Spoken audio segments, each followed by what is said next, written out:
दोस्तों नमस्कार, स्वागत है आपका बाजीराव मैथ एकेडमी चैनल पर। दोस्तों मैं उम्मीद करता हूँ आप अच्छे होंगे और अच्छे के साथ साथ आप खुशहाल होंगे। मैं दोस्त आपको बताना चाहता हूँ, मैं जो भी चीज़ आपको बताऊँ, मैं जो भी चीज़ आपको जानकारी दूँ, आप कोशिश कीजिए उस जानकारी को आप अपने माध्यम से किसी दूसरे बच्चे को बताएं। या आप बताइए या बताइए मेरे चैनल के बारे में। दो काम तो आपको करना पड़ेगा, क्योंकि दोस्त एक कुदरत का असूल है कि कुआं को आप जितना ही यूज कीजिएगा उसका पानी कभी नहीं सूखता। आप अपने ज्ञान को जितना ही बताने की कोशिश कीजिएगा, जितने समझाने की कोशिश कीजिएगा, आपका ज्ञान और बूस्टअप होगा। जिस कुआं का पानी आप पीना छोड़ दीजिएगा, वह कुआं धीरे धीरे कर सूख जाता है या गंदगी फैल जाती है। इसलिए अपने ज्ञान को आप बताइए, नहीं तो बताइए मेरे चैनल के बारे में। दो काम कीजिए, मैं उम्मीद करता हूँ आप दोनों काम बेहिचक में से किसी एक को चुनिए कि आप बताइए या हम, क्योंकि हर बच्चा को जानकारी होनी चाहिए किसी मैथ के बारे में। अगर छोटी बात में कोई फंस जाता है उसके बारे में बताइए।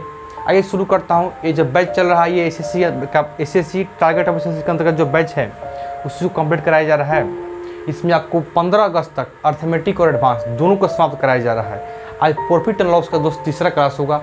अगर अभी तक ज्वाइन नहीं किए हैं तो सब्सक्राइब करके ज्वाइन कर लीजिए। ओनली फॉर सब्सक्राइब, कोई चार्ज नहीं है, सिर्फ सब्सक्राइब कर आप चैनल को आसानी से ज्वाइन कर सकते हैं। आइए शुरू करता हूँ बिना किसी देरी किए। और ये जो क्वेश्चन है आएगा धीरे धीरे आपके इसके सामने क्वेश्चन आते रहेगा, आप उसको सॉल्व करते रहिएगा। क्वेश्चन 0 लेवल से काफ़ी अच्छे लेवल का क्वेश्चन लिया हूँ। आइए शुरू करता हूँ।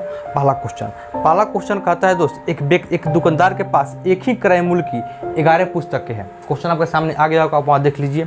एक दुकानदार के पास एक ही क्रय मूल्य की 11 पुस्तकें हैं। वह पहली पुस्तक को एक निश्चित मूल्य पर बेचता है, एक निश्चित मूल्य पर बेचता है, निश्चित मूल्य है। फिर उसके बाद वह दूसरी पुस्तक के विक्रय मूल्य से 1 रुपया कम मूल्य में बेचता है।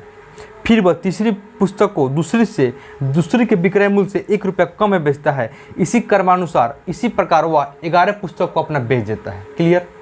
आगे समझिए। यदि वह छठी पुस्तक को क्रय मूल्य पर बेचता है, छठी पुस्तक को क्रय मूल्य पर बेचता है, अब बात यहाँ पे फंसती है। अच्छा, छठी पुस्तक को बेचता है क्रय मूल्य पर, यानी कहने का मतलब अगर वह उसका सीपी, अगर उसका जो सीपी है वह अगर x है, तो वह छठी पुस्तक को जो छठी पुस्तक है, इसको लिखता हूँ यहाँ पर, जो छठी पुस्तक है उसको बेच रहा है, उसका जो एसपी है उसका भी x है। यानी टोटल का प्रत्येक का क्रय मूल्य उसका समान है। 11 पुस्तक खरीद रहा है, प्रत्येक को समान दाम पर खरीद रहा है, वो समान दाम को मान लिए x। अच्छा, जो छठी पुस्तक है उसको बेच रहा है वह x में, यानी कहने का मतलब जो छठी पुस्तक है, कौन पुस्तक दोस्त? छठी पुस्तक है, उसको बेच रहा है वह x में। अब आगे बढ़िए। अच्छा, अगर छठी को x में बेच रहा है, इस प्रकार टोटल कितना पुस्तक है कहिएगा? टोटल 11 बुक है, टोटल 11 किताब है। अच्छा, छठा तो यहाँ हो गया, तो कहने का मतलब टोटल 11 बुक है, तो 5 बुक इधर होगा और 5 बुक इधर होगा। जब छठा यहाँ पर है तो 5 बुक इधर होगा, तो छठा 5 4 3 2 1। क्लियर?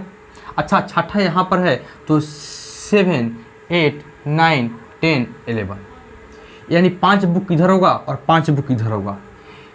जो छठा किताब है उसको बेच रहा है उसी दाम पर जिस दाम पर वो खरीद रहा है। अगर x रुपया में यानी x यूनिट में, तो बेच रहा है छठा की पुस्तक को x यूनिट में। ध्यान समझिएगा बात को। फिर क्वेश्चन आगे कहता है, क्वेश्चन कह रहा है क्या कि वह फिर उसके बाद दूसरी पुस्तक को विक्रय मूल्य के 1 रुपया कम में, इस प्रकार वह कम में बेचते रहता है। अगर छठा को x में बेचा, तो वो पाँचवा को कितना बेचा होगा? तो कहिएगा पाँचवा को बेचा होगा x-1 में, क्योंकि 1 रुपया कम में बेच रहा है इसको।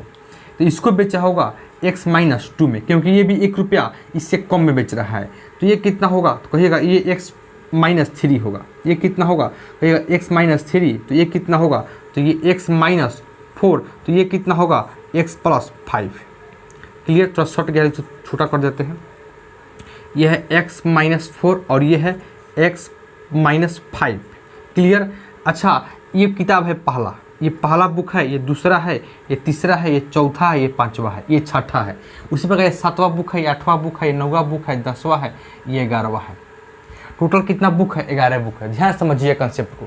कंसेप्ट फिर आगे बढ़ता है, फिर कहता है कि छठा बुक के बाद जो क्वेश्चन बुक आ रहा है उसको भी 1 रुपया इंक्रीज कर रहा है। यानी कहने का मतलब अगर इसको बेच रहा है x-5 में तो इससे 1 रुपया कम में इसको बेच रहा है, इससे 1 रुपया कम में इसको बेच रहा है, इसको 1 रुपया कम, 1 रुपया कम। क्लियर। उसी प्रकार अगर ये छठा में बेच रहा है तो इसको 1 रुपया, इसमें अगर x है तो इसको कितना बेच रहा है, x+1 में। उसी प्रकार इसको बेच रहा है x+2 में, x+3 में, इसको बेच रहा है x+4 में और इसको बेच रहा है x+5 में। अच्छा, ये x+5 है, 11 का बेच रहा है। अगर इसको बेच रहा है x में तो इसको बेच रहा है x+5 में। सभी में 1 बढ़ते जा रहा है, इसमें भी सभी में 1 बढ़ते जा रहा है। क्लियर। आगे बढ़ते हैं। फिर वो कह रहा है सभी पुस्तकों 11 मूल्य बेचता है। अच्छा, 11 पुस्तकों का क्रय मूल्य बताइए। सभी का क्रय मूल्य अगर x है, प्रत्येक पुस्तक को खरीद रहा है x में, तो सभी का क्रय मूल्य कितना होगा, तो कहिएगा 11 × x होगा, 11x। सभी का क्रय मूल्य 11x होगा। सभी को खरीदा होगा 11x में। अगर प्रत्येक का 100 रुपये में खरीदा है तो 11 पुस्तक है। अच्छा, जो सभी को इतना में खरीदा तो छठा पुस्तक को भी x में खरीदा, तो कहिएगा इसका एवरेज क्या होगा, तो जो एवरेज होगा, एवरेज कितना होगा, x होगा। अगर संख्या क्रमांगत हो, तो एवरेज निकलता है फर्स्ट संख्या प्लस लास्ट संख्या बटा 2। ये एवरेज का प्रॉपर्टी है। अब बताएंगे एवरेज में फर्स्ट संख्या कितना है, टोटल एवरेज कितना है, टोटल एवरेज x है, बराबर फर्स्ट संख्या कितना है, तो ये फर्स्ट संख्या x-5, लास्ट संख्या कितना है, तो x+5 अपॉन 2। 5 से 5 कटा, यहाँ बचा 2x, x 2x। अच्छा, यहाँ पे x + x 2x बराबर 2x अपॉन 2, 2 से 2 जाएगा, ये आ गया हमारा x बराबर x। अच्छा, x बराबर x आने का मतलब क्या हुआ, इसका मतलब हो गया कि जो खरीदा है x में, बेचा है x में, दोनों समान आ गया। तो इससे साफ जाहिर है कि अगर CP है 11x तो SP भी कितना होगा, 11 पुस्तक को भी बेचा होगा x में, यानी 11x। जितना में खरीदा उतना ही में बेचा। इसका मतलब होगा कि दोनों को बेचने में और खरीदने में कोई अंतर नहीं है, न लाभ हुआ न हानि हुआ। ऑप्शन नंबर डी होगा। ये भी क्वेश्चन सीपीओ का पूछा हुआ क्वेश्चन है, काफ़ी इंपॉर्टेंट है। ये छठा इसको एवरेज माने, इस एवरेज को दोनों एवरेज को इक्वल कर दिए। ये जो एवरेज है वो एसपी का एवरेज है, ये एसपी है, और सीपी कितना एक्स माने। देखिए तब दोनों के एवरेज निकाले, दोनों समान आ गया। समान आने का मतलब जितना में 11x में खरीदे बेचा कितना में 11x में। No profit no loss. आगे बढ़ते हैं। अच्छा आगे देखिए, ये सभी सवाल काफ़ी इंपॉर्टेंट एग्जाम में बार बार आता है, फिर आने की पॉसिबिलिटी है। समझिए मेरे बातों को।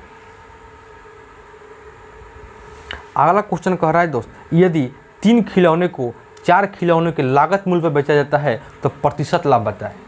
3 खिलौना को 4 खिलौने के लागत में बेचा जाता है, यानी कहने का मतलब कि 3 खिलौना का यानी 3 टॉय का जो एसपी है वह 4 टॉय का सीपी के बराबर है। 3 खिलौनों को जितना बेच रहा है उतना ही 4 खिलौनों को खरीदे हुए मूल्य के बराबर है। तो देख रहे हैं एसपी और सीपी का रेशियो क्या होगा, तो कहिएगा सीपी का रेशियो होगा 3 और एसपी का रेशियो क्या होगा 4 होगा। टॉय से टॉय कट जाएगा। एसपी आ गया मेरा 4 और सीपी आ गया 3। तो पूछ क्या रहा है हमसे, पूछ रहा है प्रतिशत लाभ बताए। प्रतिशत लाभ बताइए। अगर उसी सामान को वो खरीद रहा है 3 में, बेच रहा है 4 में, तो कितना का लाभ हुआ, तो कहिएगा 1 का लाभ हुआ। 1 का लाभ हुआ। अच्छा लाभ कभी भी निकलता है तो निकलता है सीपी पर। फर्स्ट क्लास में बताए थे कभी भी लाभ होता है सीपी पर होता है। तो 1 का लाभ हुआ किस पर, 3 पर। 1/3 का मतलब हुआ 33 सही 1/3, या आप इसको लिख सकते हैं 33.33%। इस प्रकार भी आप आंसर दे सकते हैं। ठीक है, ये जो परसेंट प्रॉफिट है, परसेंट प्रॉफिट कितना है 1/3 यानी 33 सही 1/3, या आप लिख सकते हैं 33.33।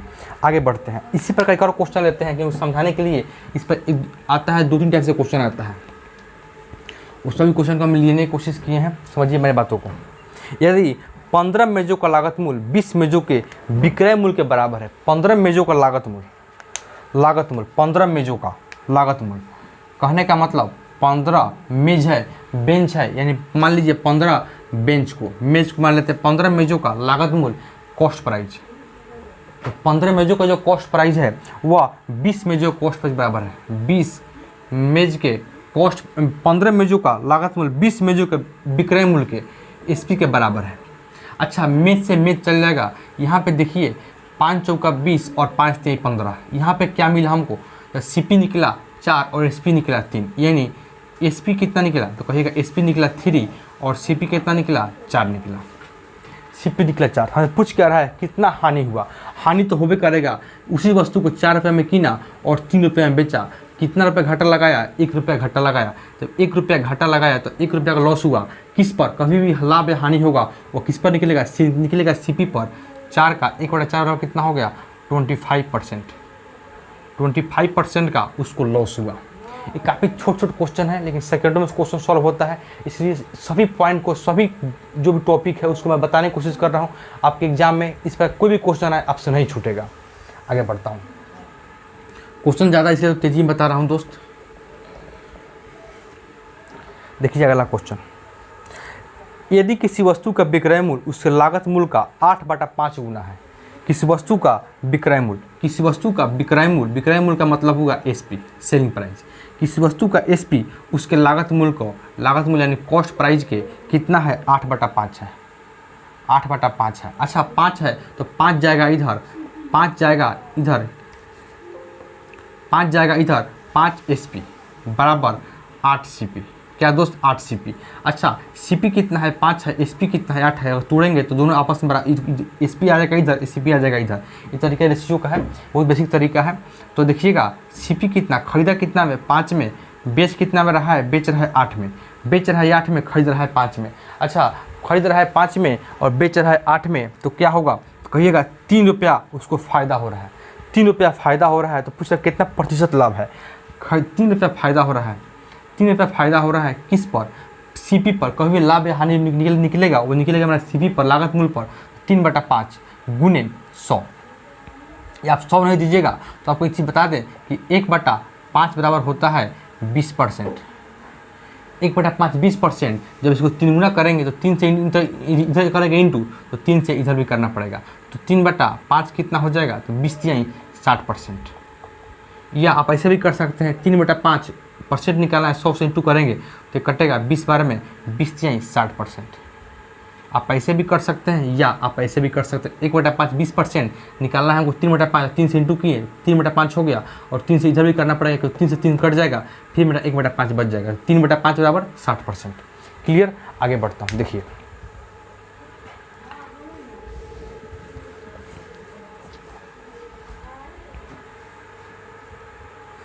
अगला क्वेश्चन है दोस्त, ये भी काफ़ी इंपॉर्टेंट क्वेश्चन है। एक वस्तु के क्रय मूल्य और विक्रय मूल्य का अनुपात कितना है? ए और बी है। किसी वस्तु का क्रय मूल्य और विक्रय मूल्य, अच्छा क्रय मूल्य का मतलब हो गया कॉस्ट प्राइस। किसी वस्तु का कॉस्ट प्राइस का ए है और सेलिंग प्राइस कितना है? बी है।